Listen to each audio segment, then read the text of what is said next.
Tengo en la línea telefónica a Miguel Alfonso Mesa. Él es abogado e investigador de Mexicanos contra la Corrupción y la Impunidad. Querido Miguel, me da un gustazo poderte saludar. ¿Cómo estás? Muy buenos días. Luis, buenos días, un gusto estar con ustedes. Oye, ¿cómo lees el asunto de la consulta? ¿Qué opinas al respecto, primero, de la pregunta y del ejercicio en sí mismo? Bueno, hay que recordar que el presidente sí hizo la pregunta que dijo, que era enjuiciar a los expresidentes desde Carlos Salinas hasta Peña Nieto. Pero la Suprema Corte cambió esa pregunta porque ponía en riesgo los derechos de las víctimas.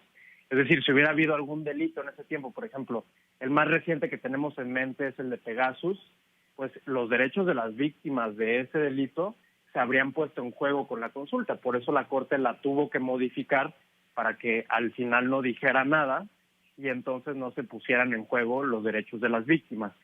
Desde el punto de vista de la democracia participativa, creo que la consulta no sirve absolutamente para nada, porque como bien decías, pues los ciudadanos no están decidiendo nada, no están decidiendo si van a querer un puente o no van a querer un puente.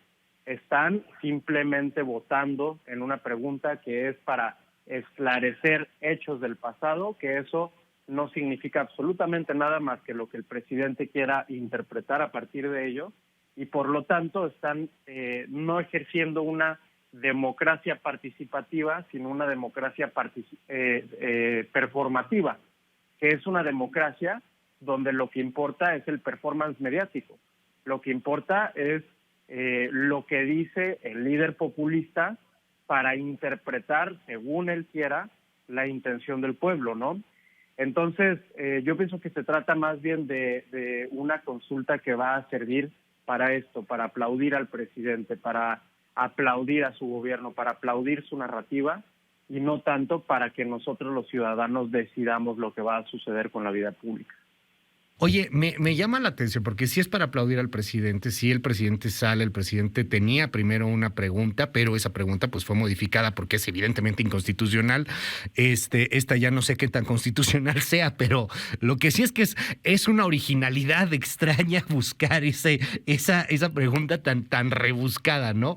Yo quiero preguntarte, Miguel, ¿ves algún símbolo en este asunto? Me llamaba la atención lo que escriben pues muchos columnistas, lo que llegan a decir algunos simpatizantes, por ejemplo 4T, pero en el marco de la consulta misma. O sea, es un asunto simbólico, es un asunto en donde pues el pueblo sale y se manifiesta de alguna manera.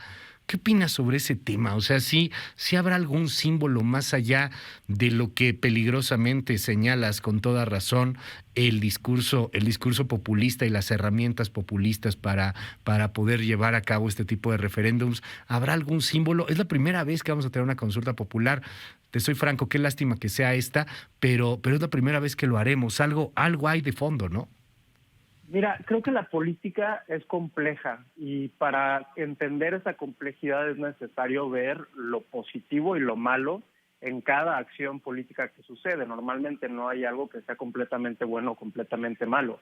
Y creo que la consulta sí puede tener su aspecto simbólico positivo, que es que sí hay mucha gente que considera que esta consulta marca un parteaguas en el combate a la corrupción en nuestro país.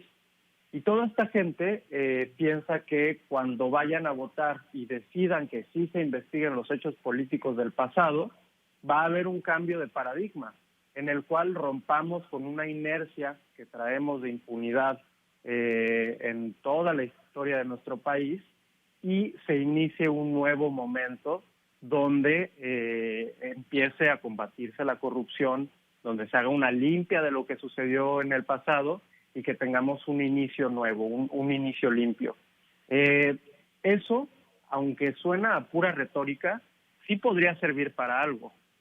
Una de las principales causas de la corrupción es que todos consideramos que la corrupción es permitida, ¿no? Hay una noción compartida de que la corrupción se permite, no se sanciona e incluso puede ser buen vista, ¿no? El que es corrupto es el que es más inteligente, el que sabe cómo moverse, el que sabe hacer negocios. Y si la sociedad deja de percibir a la corrupción como algo bueno y de verdad se genera una noción de que la corrupción ya no existe, pues sí podría reducir los niveles de la corrupción. La corrupción es un fenómeno compartido que conforme más crece y más personas creen en ella, se autorrefuerza, ¿no? Mientras menos personas creen que la corrupción está bien, el mismo hecho de señalarla, denunciarla, criticarla cuando la vemos a nuestro alrededor, fomenta que las personas no participen en actos de corrupción. Entonces, pues por ahí podría haber una lectura positiva. Sin embargo, eso tendría que ir acompañado de otras cosas. Tendría que necesariamente sí haber un cambio en las políticas anticorrupción. Tendría que acompañarse de una nueva realidad donde efectivamente sean combatidos los actos de corrupción.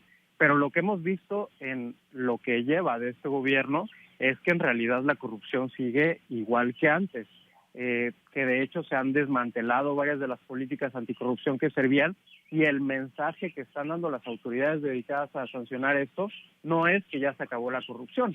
Al contrario, es que se implementaron malas políticas anticorrupción, que ahora es más fácil que haya impunidad y que, pues bueno, la gente puede seguir delinquiendo y cometiendo actos de desvío de recursos y demás sin que suceda nada. Entonces, te digo, creo que es un buen precedente para algo que podría darse en algún momento en lo que participaran todos los ciudadanos para cambiar de paradigma y para realmente marcar un fin de una era, pero como se está haciendo, pues no creo que vaya a suceder eso. Miguel Alfonso Mesa, te mando un abrazote, gracias por tomarnos la comunicación en esta mañana y terminaría preguntándote, ¿vas a ir a votar? Mira, yo en lo personal no voy a ir a votar. Okay. Los regímenes populistas se dedican a celebrar a sus líderes, a crear actos donde en realidad la gente no está decidiendo, es simplemente el líder siendo el único intérprete del pueblo, ¿no? En este caso lo vemos clarito, hay una pregunta que no significa nada, pero que él la interpreta como él quiere, y además de lo que se trata es no de decidir algo, sino de elevar su popularidad y de hacer que él sea nuevamente el único intérprete del pueblo. Entonces yo por eso no voy a participar en un acto de simulación, pero habrán otras personas con otra opinión.